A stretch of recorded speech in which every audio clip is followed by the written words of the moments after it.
Hi, everybody, and welcome back to Sam's Healing Podcast. As always, I'm Sam. I'm thrilled that you're here. I'm even more thrilled that we have a new guest who's become a new friend. His name is Tyler Patrick, and he runs the Therapy Brothers podcast. Tyler, I can't thank you enough for coming in. Oh, man, I'm so excited to be here with you, Sam. Thanks for having me on.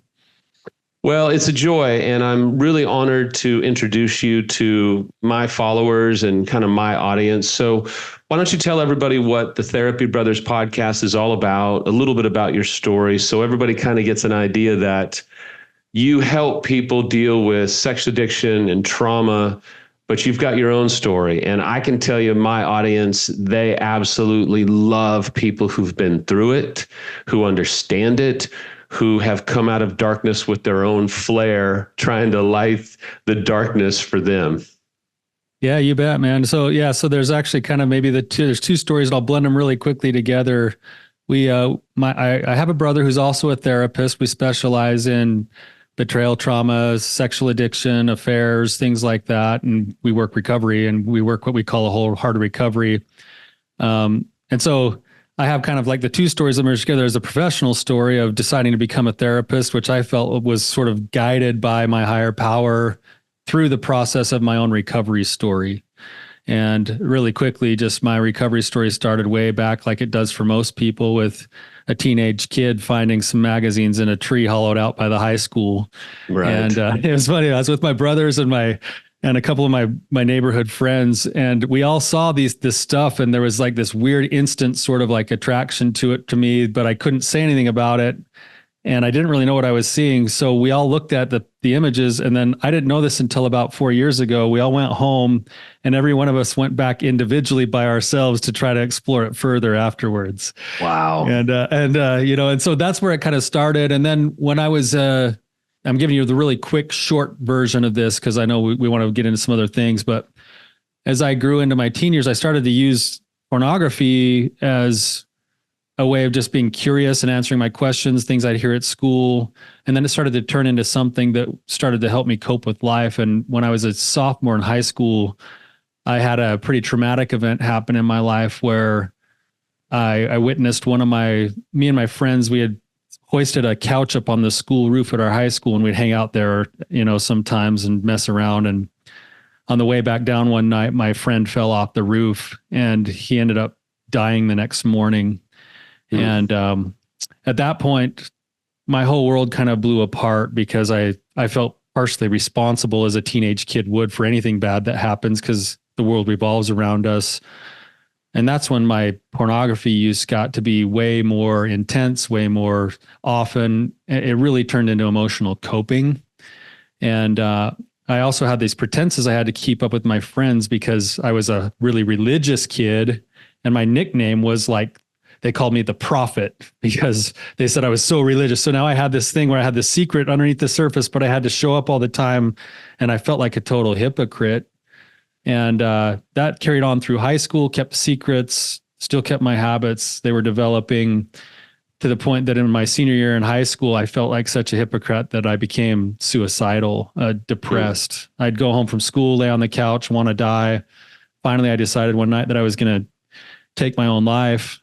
I went and kissed my parents goodnight, and I snuck out my bedroom window at about 2 a.m. and I walked to an overpass by the highway by my house, and I stood there gripping the guardrail. I could still feel the chalkiness on my fingers as I tell the story, waiting for a truck to come by, a big semi truck, so I could end it all. And it's kind of funny because I feel like I was rescued.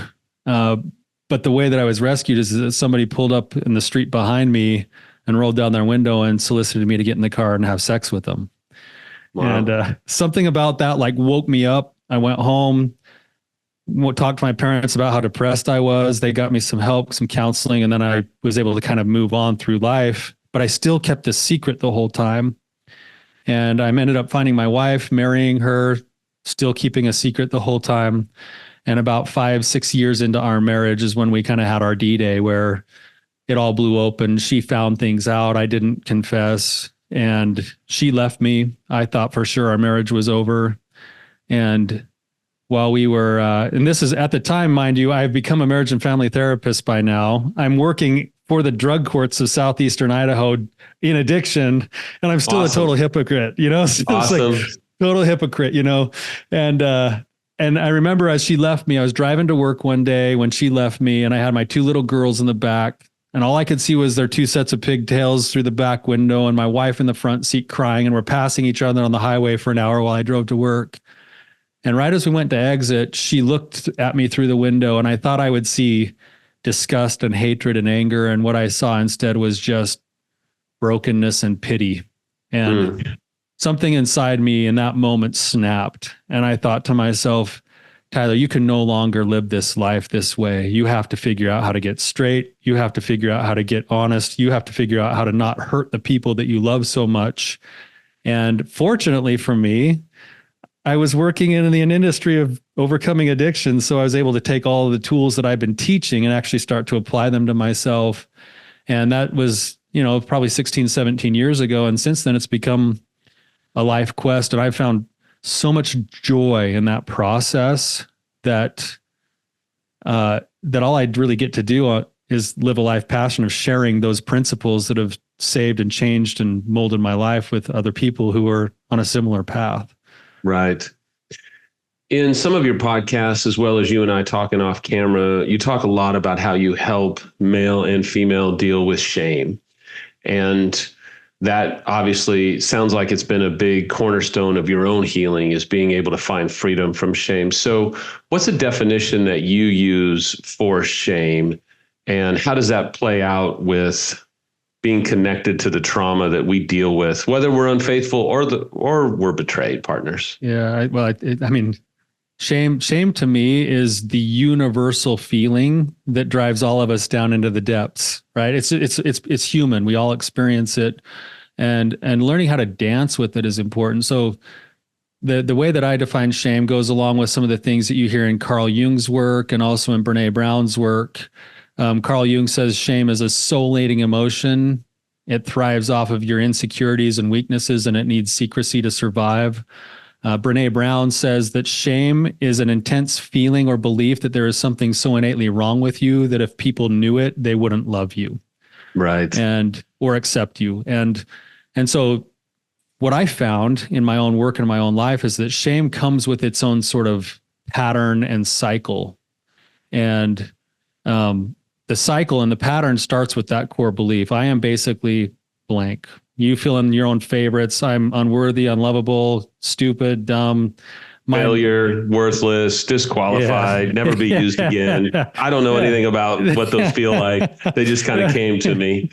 Yeah, shocker, you know, and somehow we would use the same word, Sam, you know? Right. So, which is interesting because shame makes us think we're the only one. And when in reality, absolutely, the very first word you said, Sam, is my word too. It's like failure, like, oh, that word failure and the feeling of failure just makes me feel so terrible. And I mean, I can keep going if you want. I'll just keep, I mean, by the end of this, it'll just turn into a session for me, and you can rescue me from the pit of, you're not good enough. What a failure you are. Everybody hates you. Nobody likes your hair. Nobody likes you, you know, all that fun stuff. If we're not careful, we'll just be commiserating with each other about that. So, yeah. Not that we've ever done that before. No, not at all. So, but yeah, so that's it though, right? So that belief starts, and then it fuels another set of beliefs and behaviors. And so imagine this going around in a circle where at the top right, I am not enough, turns into the next belief, which says, if people really know me, or if they knew this thing about me, they wouldn't love me, they would reject me, they would judge me. And then what we do is we set up our own prison cell emotionally by keeping people at arm's length while at the same time doing everything we think they want us to do to keep them close to us. And so we put on these masks, and those masks are often overperforming. You know, for me, it was a spiritual thing where I was the most righteous kid at church, or you know, it might be getting all the good grades, or it might be being the funny person when in reality you're depressed inside. And it causes your anxiety and your depression to get worse because of that gap that's there. Right. And that leads to a feeling of isolation. And then the third belief starts to form that says, because I can't trust anybody, I need to rely on only myself. I can't rely on other people. And so now the stage is set for me to have to rely on myself. And that's where I seek out what we call the mood altering experience. That's where your substances come in, your pornography, you're spending money, video games. We all have our favorites, right? Like, and they work. They provide relief. They provide respite. It feels like it fills the gap for a minute. And then we feel bad about it because it's usually against our values to consume them in the ways that we do. And then that turns into the shame, which is, because I do these things, it means that I suck. I'm a failure. And then it's a spiral. And we end up in the bottom of this hole, looking up out of it and going, how did I get here? I've done things now that I said I would never do in my lifetime. And do you think it's also, I love what you say, or what you had said. Don't you think also that at one time we counted on somebody, we relied upon somebody, and we felt like, for many of us, we thought this person, this parental figure, this coach, this girlfriend, boyfriend was going to save us. Maybe even this spouse was going to protect us, and they let us down. And so we come away feeling like, I can't trust anybody. I can only rely upon myself. And then eventually, don't you think we come to a point where we go, I can't even rely on myself, because my best efforts, as one of my mentors, Rick Reynolds, would say, my best efforts brought me to this point, and this point is absolute garbage and destruction. Yeah, amen to that. And I think at the core, what you said there actually has a lot of threads that are very important. One is that lack of trust spreads from the places I've been hurt in my relationships, where I have been abandoned, rejected, whatever, to then I can't even trust myself. And when we lose total lack of trust in ourselves, that's directly tied to the amount of shame that we're living in. And that's directly tied to this idea of trauma, because for most of us, our shame is directly linked to the places where we've experienced our traumas. I think it's so well said. And it sounds like in your own story, you and I have several parallels. The one I want to focus on just for a minute is, it doesn't sound like you had anybody to rely upon. And at one time I was a high profile figure, and I was surrounded by 5 guys that had helped baptize my kids. We had spent time together, traveled the world together, and I couldn't tell any of them about the affair that I was in. It sounds like for you, you felt massively alone as well, albeit younger, but it sounds like, loneliness and isolation was probably a common thread between the two of us. I think I agree with you there. And for me, it was almost like a self-imposed thing, because I felt so much pressure to not disappoint anybody that I had to put myself on a pedestal. I had to perform like you said, being a high profile figure, you can't go show your weaknesses to people, because that means you might fall off the pedestal. Or you may lose their worship, because I had my own Messiah complex that I was an applause addict and loved the attention. Yeah. And do you find there was kind of like a subtitle for your podcast, that it's a courageous call-in podcast. Do you feel like people will reach out in an environment like that because they can't go to friends or their spouses or even their support groups because they're trying to maintain this image? Do you feel like people are just crying out for safety to let their guard down? It's interesting that you'd bring that up, because I've wondered that. Our podcast isn't a format where people call in with any question they want to ask, and then we just kind of have a discussion. My brother and I, who's a therapist, we just kind of have a discussion. We don't call it therapy, but it's a lot like that. And it's interesting, because you would think that would feel way vulnerable to go on a podcast where anybody could listen, but some people would rather do that than share their story with the closest people in their lives, because there's more at risk with the people that are close to me than just going with 2 strangers and talking through my problems. And absolutely. I think the world is starved of empathy.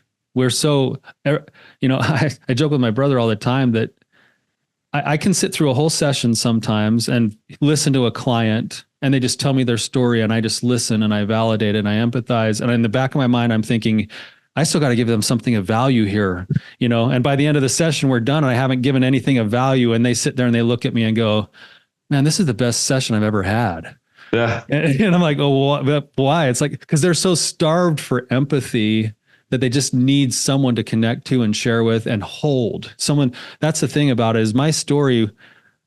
This is what's so interesting, is that when I tell the ugly parts of my story and it gets held by somebody without judgment, it completely alters the way I view myself. It changes all my false beliefs about who I thought I was. And I realize I'm lovable even in my darkness, even in my ugliness. And that emotional shift is so vitally important in becoming resilient to shame. Yeah. And I think it's so, I think, encouraging and peaceful to, you and I have not spent much time at all talking, but we have such common threads of empathy and compassion and being loved because we're a human, not because, for me, I threw a little white baseball really, really hard when I was a kid and all through high school and college.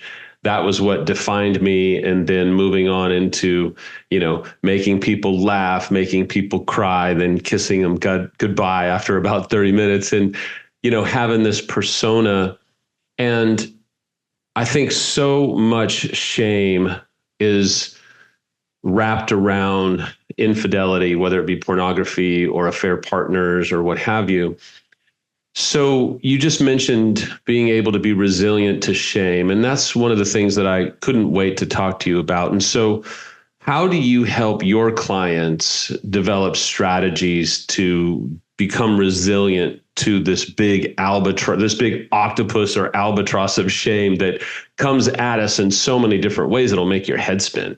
Yeah, that's, I'll share maybe like 3 things with you here. But before I do that, I just want to maybe just say this, that a lot of my clients come in and we identify that, the fruit of the problem is what brings them in, their addiction, like whatever that is, or their affair.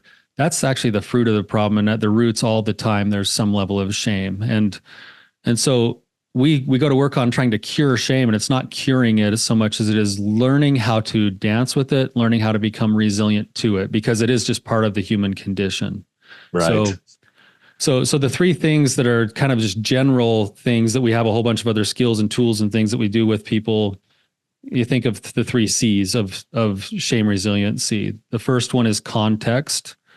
And with context, what that means is shame wants to isolate and insulate us into thinking we are the only ones. Somehow I've worked with thousands of people now who have pornography problems, and they're the only one who has kept the porn industry afloat.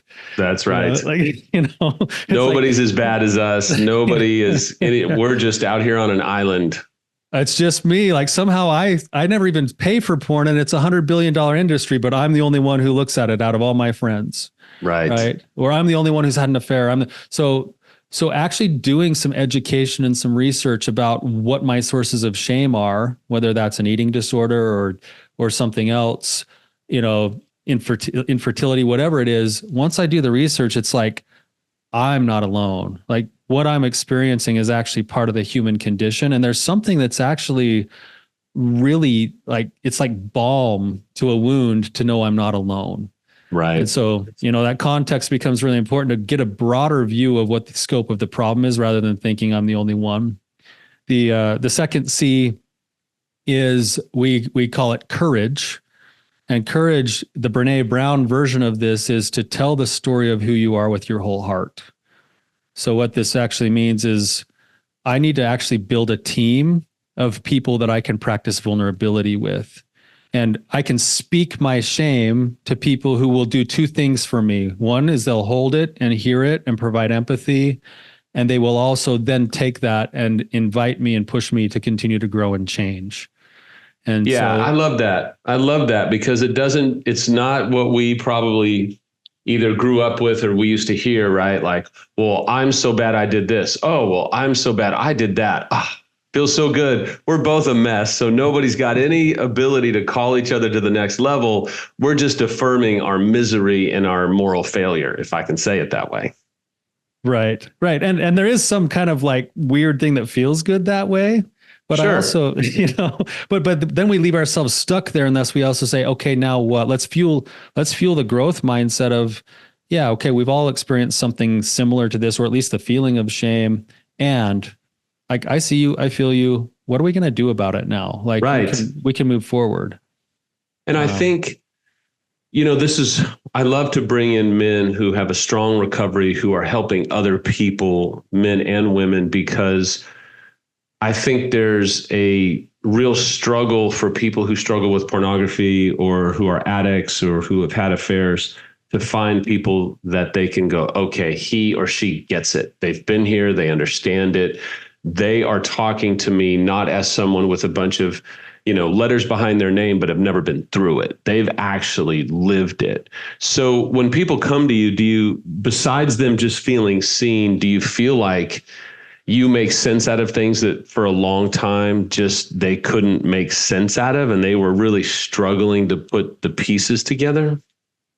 I think there's like a language that you learn to speak and the principles that you learn to speak. And it's interesting because when you meet with someone and they're, for all intents and purposes, a total stranger, and you map out, here's the cycle of shame, and they go, that's my life. Like, how did you know that was my life? And it's like, because you're not alone. Like, I do this 10 times a day, like with new people who are feeling the same way you are. And then they start to have language and principles, and then it starts to click and go, oh, all right. Like, I'm not alone, and there is a pathway through this thing. There's a way to actually live a resilient life to it.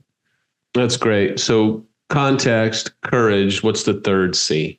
The third C is compassion, and it's learning how to obviously have your team be able to show up with compassion, but really to learn how to treat ourselves.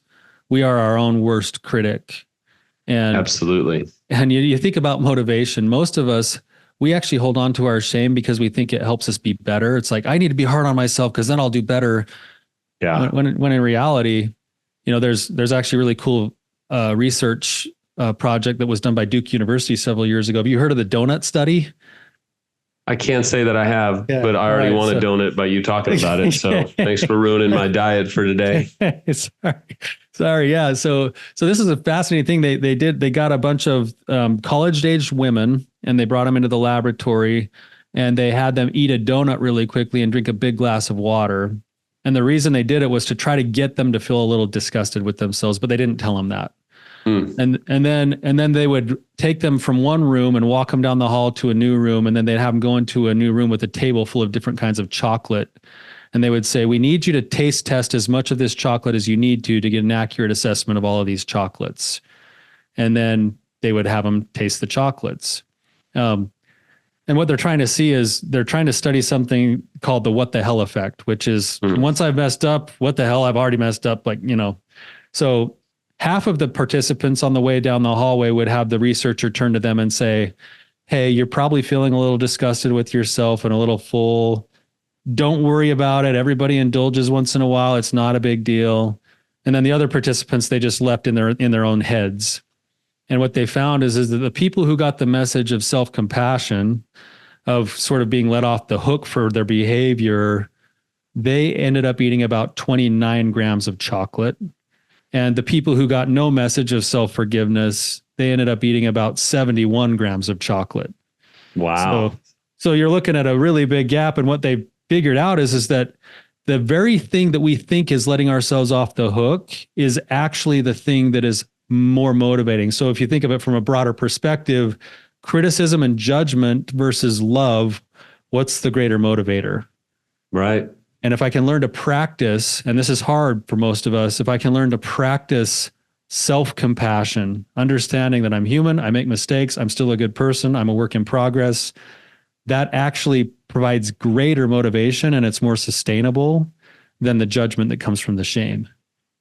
I love that. I'll tell you a quick story. I have a client, she might even be listening right now, but one day I said to her, we've got to help you understand self-compassion. And she did this funny thing where it was kind of towards the end of the session. And she was like, yeah, okay, that sounds awesome. Okay, great. And then she actually confessed to me that she had to go on Google and say, what is self-compassion? Yeah. She was raised by a highly narcissistic and abusive mom. And self-compassion to her was like, what are you saying? What are you talking about? So how do you help people start to understand and practice self-compassion? Oh, that's a great question. I use I use some of Kristen Neff's work, Neff, for those of your listeners. And she has three parts to self-compassion. So the first part is what she calls mindfulness. And the way that I teach it is I say, something comes up that maybe you're identifying your shame. It's a full body experience. We feel it differently, but I feel it in my head. I feel it in my heart. Whenever that comes up, you're going to connect the thoughts to the whatever's going on to the emotion. So, oh, there's my, I'm feeling like I'm a failure right now. That's because I just got done with this session and I feel like I messed it up and I'm feeling my shame. So that's the first part is mindfulness. I'm experiencing shame. I'm experiencing a moment of suffering. And then the second part becomes what we call common humanity. You take that and you say, my shame is evidence that I'm a human being. Everybody experiences these things from time to time. There's probably millions of people in this world right now feeling shame. I'm not alone. Right. And then the third part is the self-compassion. And this is the tricky one. Talk to yourself as if it was your best friend who just told you all of this. So if your best friend showed up and I was like, hey, Sam, man, I feel like such a tool. Like I just acted out again. I don't know how to stop. I'm miserable. I'm such a failure. You're going to be more responsive and compassionate to me than I would be on myself. Right. So what would you say to me? Yeah. You'd say, well, I love you. It depends on what Sam we're talking about. If you're talking to pre-recovery Sam, who was a bit of we'll just leave it as a blank for those that might come from faith and be offended at some really strong cuss words. You'd get a whole different answer. If you talk to Sam now, you would hear, man, I'm sorry. I know you're probably feeling massive pain and hurt because, whether you come from faith or an atheist or everything in between, right? We love to shoot our wounded people. We love to just jump on board and drive the knife in. And what's funny is just yesterday, I had this experience with someone who was a mentor to me for quite some time. And I felt like he wounded me.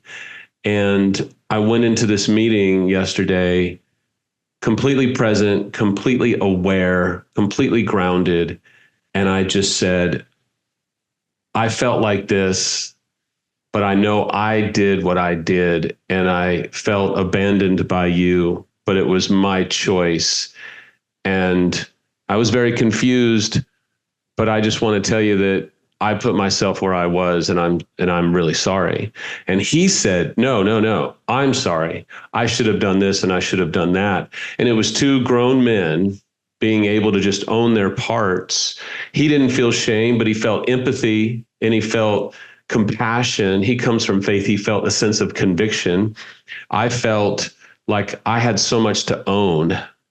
And I felt like, how could I hang this on you when I was the one that made the mistake? And it just felt so good to be same as.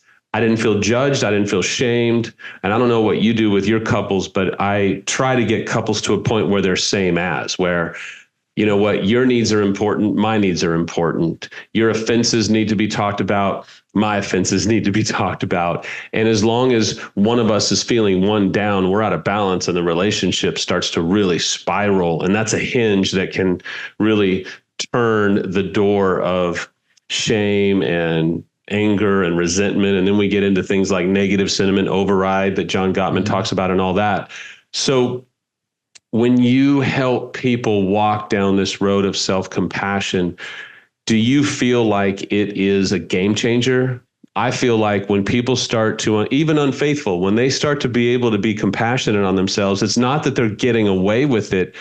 It's that they understand that a lack of self-compassion, at least in my opinion, don't you think a lack of self-compassion continues to reinforce the shame and the feeling of, like you said, why even try?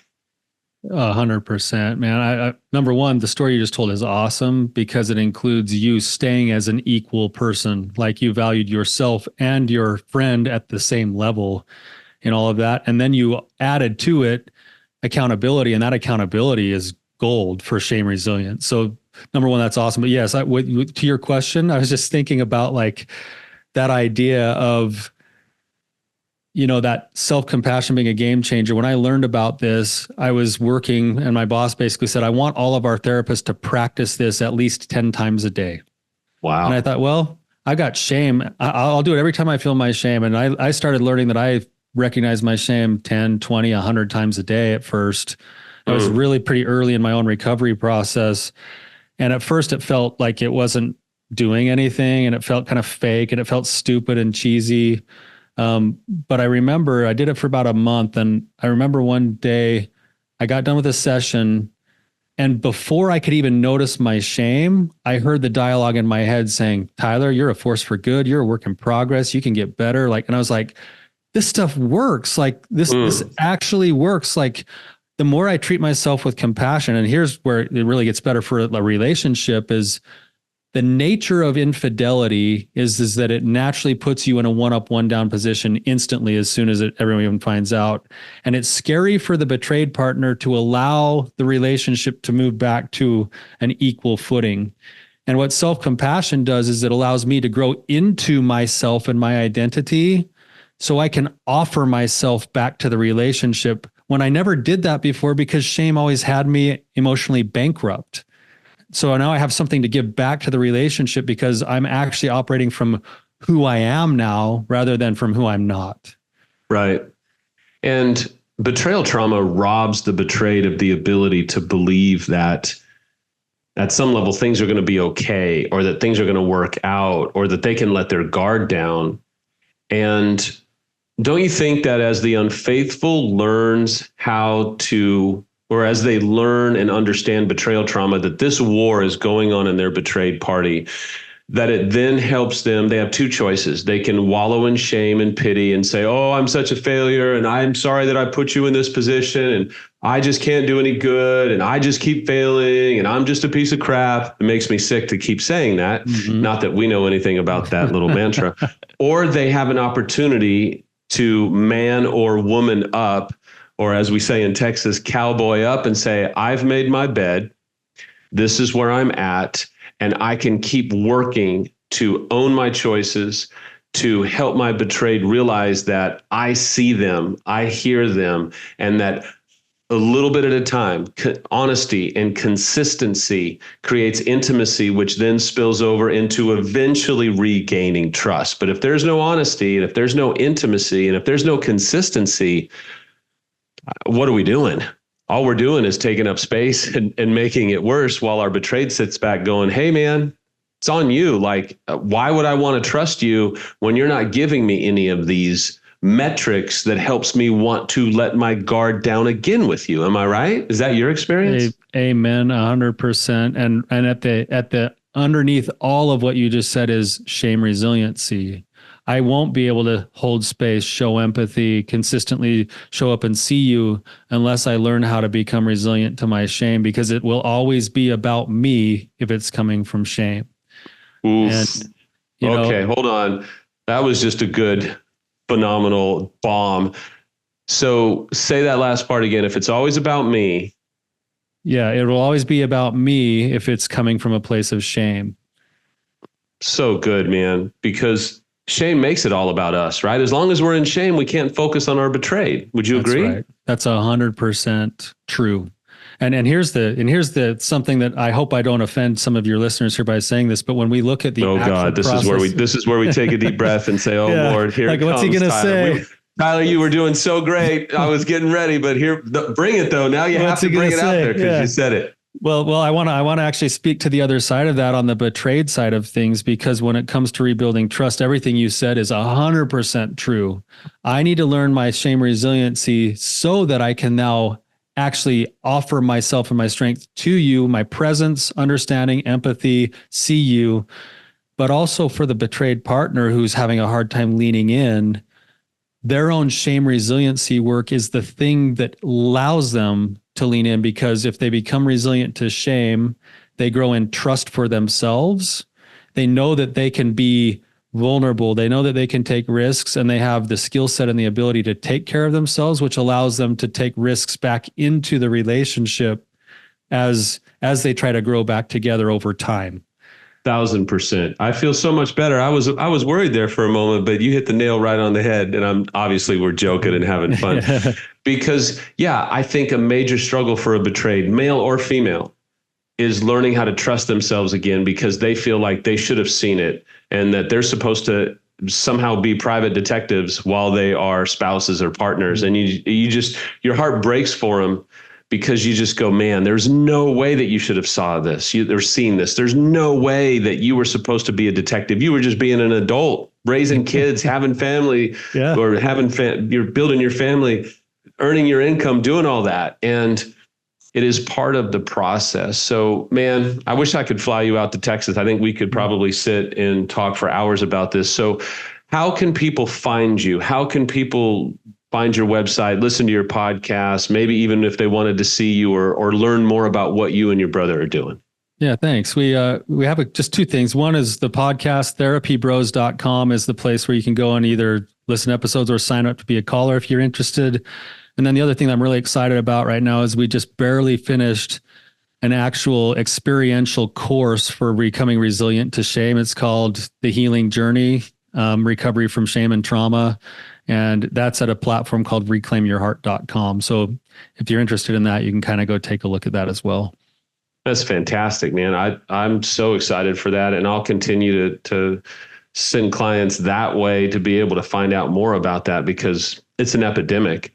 And when we can understand how it works and become resilient to it, I don't think you can underscore enough the fact that our own resiliency to shame is a cornerstone to the recovery of ourselves, but also our relational recovery. So, man, we haven't talked much, man, but I love you to death. So thank you so much for coming in. I think you've given so much, and I always love to put people on the spot and say, hey, we got to do this again sometime soon. So we'll find some time. Sam. Yeah.